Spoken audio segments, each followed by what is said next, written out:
जय हिंद, नमस्कार, प्रणाम। मैं हूं महेश गंभीर। आज गंभीर वार्ता में पुनः अपने उस विषय पर, पेपर लीक पर लौटते हैं। इतने दिनों में पेपर लीक से संबंधित बहुत सारे वीडियो, बहुत सारी रील, बहुत सारे पोस्ट आपने देख ली होंगी। उसमें हम लोग नीट की बात करते रह गए। उसी बीच में, जैसा कि मैंने बताया था, लेखपाल संदिग्ध है, एसएससी जीडी तो गई। अभी नए हाल में सीयूईटी का एग्जाम भी एजेंसियां नहीं करवा पाई, कंडक्ट नहीं करवा पाई।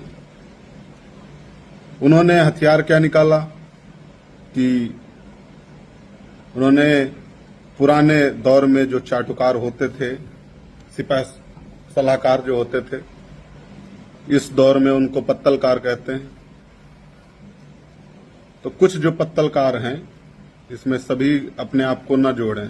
उनमें से एक पत्तलकार ने कह दिया कि शिक्षक दो कौड़ी के होते हैं। इस पर बड़ी चर्चा देश में। जो लोग, मैं भी ये मानता हूं कि एजुकेशन व्यापार है, हो चुका है, इसमें कोई संदेह नहीं। लेकिन व्यापार बनाया किसने? क्या गवर्नमेंट इसके लिए दोषी नहीं है? आपने इस तरीके की व्यवस्था बनाई कि जो आप सिलेबस आपने रखा हुआ है पढ़ने के लिए, यूनिवर्सिटीज में जो इंटरमीडिएट तक की जितनी भी संस्थाएं हों, चाहे सीबीएसई हो, आईएससी हो, यूपी बोर्ड हो, इंग्लिश मीडियम यूपी बोर्ड, कोई भी आप मान लीजिए, उनमें जो आप पढ़ाएंगे, उसके बाद ग्रेजुएशन में जो भी आप पढ़ाएंगे, उनमें जो आप पढ़ाएंगे, उनमें से एक भी क्वेश्चन उससे रिलेटेड आप अपने एग्जाम्स में नहीं पूछेंगे। आपने एक बाइपोलर व्यवस्था अलग से बना दी, साथ में चलेगी कि आप डिग्री के लिए, मैंने पहले भी कई बार ये कहा है कि हमारे यहाँ 2 टाइप्स ऑफ एजुकेशन है, कि आप डिग्री के लिए दूसरा पढ़ेंगे, जिसमें आपको मार्कशीट मिलेगी, जिसमें आप पास होंगे, जिसमें आपके परसेंटेज आएंगे। लेकिन जब आपको नौकरी करनी है, तब आपके पास सिर्फ शब्द ज्ञान रह जाएगा। जो आपने वर्णमालाएं पढ़ी हैं, रटी हैं, आपने कुछ और चीजें पढ़ी, उनका ज्ञान रह जाएगा। आपको नया एक कोर्स पढ़ना पड़ेगा। तो उसके लिए कोचिंग, क्योंकि वो स्कूल में नहीं पढ़ाया जा सकता है, आपने रखा नहीं सिलेबस में, तो स्कूल पढ़ाएं कहां से, यूनिवर्सिटी पढ़ाएं कहां से, संस्थान पढ़ाएं कहां से? उसके लिए कोचिंग सेंटर आए। कोचिंग सेंटर भी बड़े बड़े लोगों के आए। उसके बाद में जो लोग उसमें शिक्षक थे, जिनमें योग्यताएं थी, पहले उन सेंटर्स में पढ़ाया, उनको अधिकार भी था। जब उनको अवसर मिला तो उन्होंने अपने संस्थान खोले, और संस्थान खोले, वहां बच्चे गए। जिस तरीके से सभी व्यापार बढ़ते हैं, उसी तरीके से ये व्यापार भी बढ़ा। लेकिन इसका बढ़ाने का दोषी तो आज भी संस्थाएं ही है ना, गवर्नमेंट संस्थाएं हैं, क्योंकि पेपर तो गवर्नमेंट संस्थाएं कराती हैं। जितने बोर्ड हैं वो गवर्नमेंट क्या भीतर आते हैं, उनके रेगुलेशन में आते हैं। तो आप किसी कोचिंग संस्थान पर दोष मत दें। मैं मानता हूं कि ये व्यापार है, और सभी व्यापार हो चुका है एजुकेशन हमारे यहाँ, लेकिन बनाया तो आप लोगों ने है। अभी नीति आयोग का, जो कि वो भी स्वायत्त संस्था होने के बावजूद गवर्नमेंट ऑफ इंडिया के अंडर काम करती है, उसकी रिपोर्ट आई 2019-20 में। कहने को आप कुछ भी कह लीजिए, 2019-20 में जो पंजाब एजुकेशन में 26-27 नंबर पे था, वो आज की डेट में फर्स्ट नंबर पर है। जब तक केजरीवाल की गवर्नमेंट दिल्ली में रही, दिल्ली फर्स्ट नंबर पर रहा एजुकेशन में। आप ऑडिट भी करते हैं, सब कुछ करते हैं, सारे प्रेशर देते हैं, बजट नहीं देते हैं, सब कुछ कर लेते हैं, बावजूद इसका मतलब कि उन्होंने एजुकेशन पे काम किया। आप बड़ी बड़ी डींगे मारते हैं, उसके बाद भी आपका एक स्टेट नहीं आ रहा। जिस संस्कृति बचाओ की बात करते हैं, मैं ये जानना चाहता हूं, क्या उस संस्कृति में शिक्षा नहीं है जो बोलने से प्रारंभ हो जाती थी? आप चाहे जिस शिक्षा की बात करें, जो गुरुकुल की भी शिक्षा की बात करें, तो जो बच्चे का प्रथम कर्तव्य जहां से प्रारंभ होता था, वो एजुकेशन होता था। तो जो काम पहला होना चाहिए, क्या वो शिक्षा पर नहीं होना चाहिए? और ये गवर्नमेंट जैसे ही बदल गई, वो 4 साल में उसने ये कर दिखाया कि वो 27वें नंबर से पहले स्थान पर आ गया। जबकि बॉर्डर एरिया प्रॉब्लम उस स्टेट में, पंजाब स्टेट में बॉर्डर एरिया प्रॉब्लम हमेशा बनी रहती है। उसके जब भी युद्ध होता, अभी आपने युद्ध देखा था, तो पंजाब पर भी ये समस्या है। वहां पर नशे की बहुत व्यापक समस्या है। वहां पर चिट्टा बिकता है, यानी सफेद पाउडर का जो नशा होता है, वो वहां पर बहुत व्यापक युवाओं में है। उसके लिए सरकारें लगातार प्रयास कर रही हैं। बहुत बड़ा व्यापार भी वहां पर अनलीगल उस तरीके का वो है, और सरकारें उसको रोकने की कोशिश कर रही हैं, और बहुत सी समस्याएं हैं वहां स्टेट में। बावजूद इसके वो प्राइमरी एजुकेशन और इसमें पहले नंबर पर आ गया। आप यूपी में 10 साल से कायाकल्प कर रहे हैं, बावजूद उसके आपको पूरे देश में 60,000 स्कूल बंद करने पड़ गए। तो जो भी आप बचा रहे हैं, सब कुछ बचाने के लिए आपके बच्चों के पास एजुकेशन होना चाहिए। नई व्यवस्थाओं में आपने कर दिया कि जातियों के नाम पर बोर्ड बैनर लगा दिए, कि हर मोड़ पर आपने किसी एक जाति विशेष के व्यक्ति का बोर्ड लगा दिया, वहां दूसरे जाति विशेष के लोग उससे चिढ़ने लगे, वो उसको गेट तोड़ने लगे, वो लगाने लगे। पूरा प्रदेश इस समय इसी व्यवस्था में चल रहा है। उसके बाद जो कुछ बचाते हैं वो दूसरे धर्म के लोगों को, कहीं एक आत्महत्या होती है तो उसकी व्यवस्था बनाकर वही मीडिया लपेट लेती है। तो जो ये मीडिया ने कहा, जो शिक्षकों को कहा 2 कौड़ी का, असल में उन्होंने कहा नहीं है, बिल्कुल स्पष्ट है। जितने लोग थोड़ा बहुत भी समझ रखते हैं, जो शिक्षा वाला प्रधान है उसको बहुत ज्यादा पड़ रही थी, तो उसने अपनी व्यवस्था डाइवर्ट करवा दी मीडिया पर, और मीडिया वाले उनको उसकी भरपाई होती है। उन्होंने कहा कि उन मीडिया वालों का क्या सम्मान है। आप अभी क्लिप सर्च करिए, एक एग्जैक्ट नाम मैं नहीं बता पा रहा हूं, लेकिन पाकिस्तान का अभी भी वो बैठता है शो में, बलोच करके है वो, और वो इन्हीं एंकर्स को ऐसी ऐसी भद्दी भद्दी गालियां देता है। वो ऐसी भद्दी गालियां देता है जो आप अकेले में भी किसी को नहीं दे सकते। मैंने इसको लिखा भी था। तो उनको अगर बच्चे गालियां दे भी देंगे तो उनकी मान सम्मान पर क्या फर्क पड़ेगा। एक डाइवर्ट हो गई एक व्यवस्था की जो सरकार के विरुद्ध थी, वो सीधे मीडिया के खिलाफ आ गई। बच्चों ने आंदोलन किए तो जिन शिक्षकों ने समर्थन कर दिया उनकी संस्थान बंद किए जाने लगे। कब तक जुबान काट कर आप इमरजेंसी लगाकर, मुझको नहीं लगता कि इमरजेंसी में ऐसे हालात रहे होंगे। अगर कोई इस पर बात करता है तो उसको तुरंत उठा लिया जाता है, जेल भेजने की प्रयास हो जाते हैं। शिक्षक स्वयं में उसके अस्तित्व को कोई बनाता नहीं है और कोई समाप्त नहीं कर सकता है। एक संवाद था कि शिक्षक जब घनानंद के यहाँ चाणक्य जाते हैं तो कहते हैं कि तुम कुछ नहीं मांगोगे। जब वो गुरुओं का अपमान करता है तो वो कहते हैं कि अगर मेरे भीतर ज्ञान रहा तो मैं अपना पालन पोषण करने वाले राजाओं का निर्माण कर लूंगा। वो कहता है कि एक साधारण शिक्षक और इतना अहंकार, वो कहते हैं शिक्षक साधारण नहीं होता घनानंद, प्रलय व निर्माण दोनों उसकी गोद में खेलते हैं। तो आप निर्माण नहीं कर पा रहे हैं, आप शिक्षकों पर आ गए हैं, आप एक प्रलय की ओर बढ़ रहे हैं। आप नहीं जानते हैं कि बच्चों का प्रेम अपने शिक्षक के प्रति कितना अभूतपूर्व होता है। वो ब्रेन वॉश जो होते हैं तरीके से, जिस समय जिस शिक्षक को पसंद करते हैं उसके एक एक कथन को वो सत्य मानते चले जाते, चाहे जो कुछ वो गलत कह दे। जहां हमारा ये प्रणाली चली आई है, कोई भी ठीक है, रिश्ते उतने जो हमारे पूर्व में रहे उतने बेहतर नहीं रह गए होंगे। मैं मान लेता हूं कि व्यापारिक दृष्टिकोण आ गया उसमें बीच में, लेकिन तब भी शिक्षकों का सम्मान कम नहीं हुआ है। जो कुछ अपमान किया गया वो संस्थाओं ने ही किया है, आम जनमानस ने नहीं किया।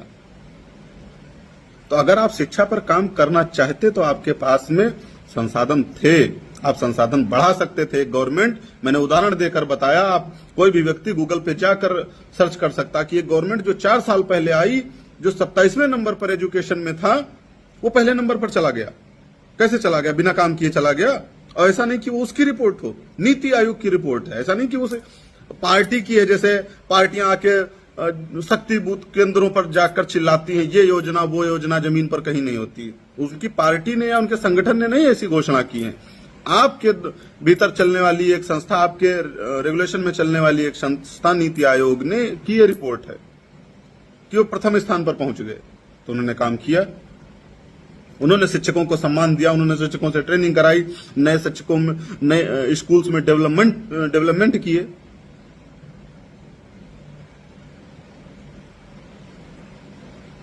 आप भ्रष्टाचार की सभी सीमाएं पार कर रहे हैं। बच्चे आक्रोशित नहीं हुए, उन्होंने कहीं आगजनी नहीं की तो खुद ही जो आग लगा दी जहां पर पेपर रखे थे कि अगर जांच के दायरे में आए। एक बार आग नहीं लगी है, जिस भी संस्था पर बहुत अधिक आरोप लगे हैं उस संस्था में आग लग गई है। इतना सुरक्षित हाथों में देश है कि आप इतनी बड़ी सरकारी संस्थाएं जहां पर सब कुछ है उनको आग से नहीं बचा पा रहे हैं। वहां पर कौन सिगरेट फूंक कर डाल गया कि आग लग गई? तो एक तरीके से कि अब भी हम जांच के दायरे में आ सकते हैं, आपने वहां आग लगा दी। जो लोग बात कर रहे थे, सरकार के खिलाफ बोल रहे थे, वो उसको आपने डाइवर्ट कर दिया मीडिया की तरफ से। मीडिया तो इनको कहना नहीं चाहिए, लेकिन अब चूंकि महिला है, कोई ऐसा शब्द मुंह से निकल जाए तो वो महिला सम्मान के खिलाफ हो जाएगा।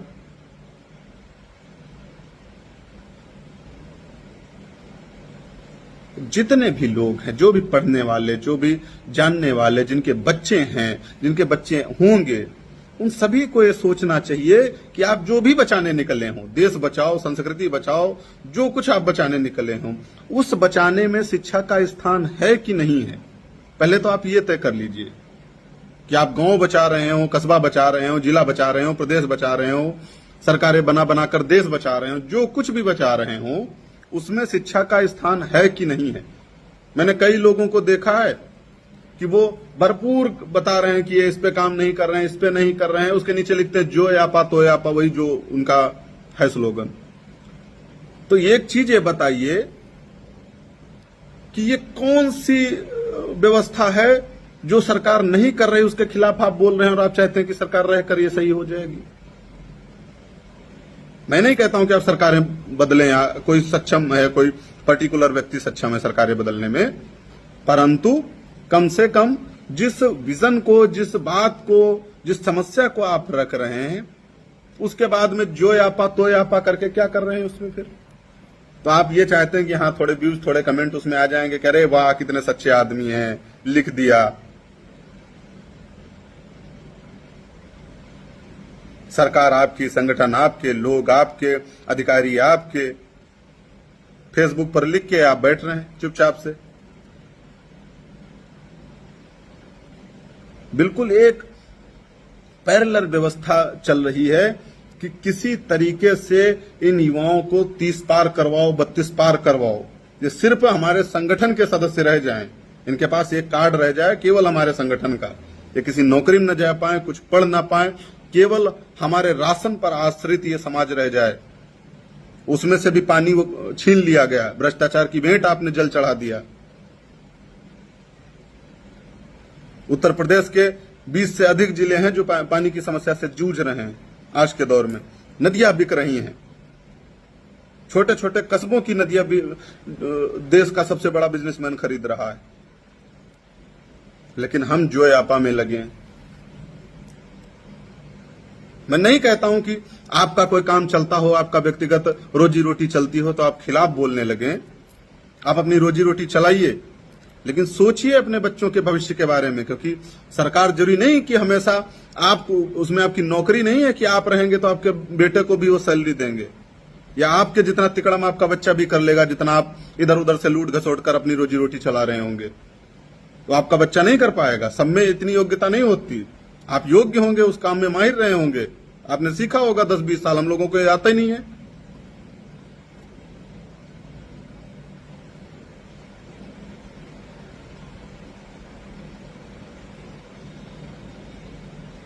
सरकारों में पदों पर बैठे लोगों को तो दूर छोड़िए, पता नहीं किस तरीके से संगठन में गए लोग 2-2, 4-4 साल में अरबपति हो जा रहे हैं, और वो ईमानदार भी बहुत हैं। संगठन में जहां पर सैलरी नहीं है कोई, जहां पर सेवा है केवल, जिनका इतिहास है कि उनका कोई व्यापार नहीं है, उनकी एक दुकान तक नहीं है, किसी दूसरे की मोटरसाइकिल, किसी दूसरे की गाड़ी में बैठकर आप चलते हैं, उसके बाद अचानक से आप जो है एक संगठन में कुछ बन जाते हैं और अचानक से आप अरबपति बन जाते हैं। लेकिन ठीक है, ये सब करिए, खा जाइए, पूरा देश खा जाइए, भविष्य मत खाइए बच्चों का। जहां है, जिस जगह है, अगर आपकी सुनी जा रही है, आपको लगता है कि मेरी सुनी जाएगी, तो आप बोलिए।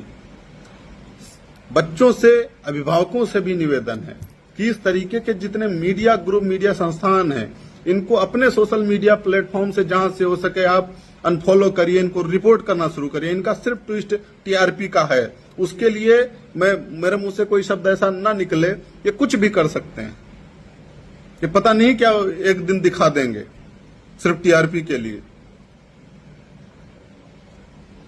तो उन संस्थानों से आप बचिए, अपने बच्चों को बचाइए। उनसे कहिए कि अगर वो न्यूज देखनी है तो यूट्यूब पर चले जाएं, किसी एक पर्सनल व्यक्ति की देख लें, खबर देख लें, किसी ग्रुप में न पढ़ें, किसी चैनल के पीछे ही न जाएं। एक ब्रेन वॉश किया जा रहा है, लगातार एक ही चीज लोगों के दिमाग में भरी जा रही है कि जो लोग हैं वही अच्छे हैं, वही ईश्वर हैं, उनके बस का कुछ नहीं है। बस उनके बस का एक काम है कि चुनाव लड़ेंगे, चुनाव जीतेंगे, बस, नथिंग, इसके अतिरिक्त कुछ नहीं। वो चाहे जैसे जीतना, सारे संसाधन, सारी शक्ति, सारा धन, जो कुछ है सिर्फ चुनाव के लिए है। नीट के बच्चों का जो आप अर्थव्यवस्था की बात करते हैं, 40,000 करोड़ से ज्यादा की वो अर्थव्यवस्था की बात है, इतना धन बर्बाद हुआ एक पेपर लीक होने से बच्चों का, 40,000 करोड़।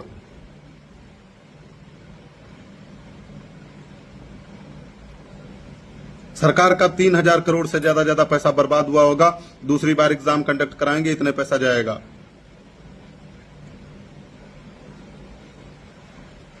कोई आता है 10-20 करोड़ में खरीद कर चला जाता है।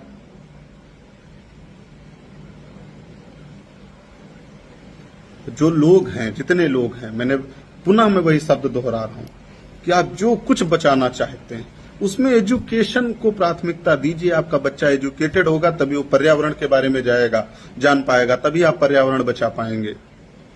अगर आपका बच्चा एजुकेटेड होगा तभी वो अपनी संस्कृति को पढ़ेगा, अपनी सभ्यता को जानेगा, तभी वो अपनी संस्कृति सभ्यता को बचा पाएगा।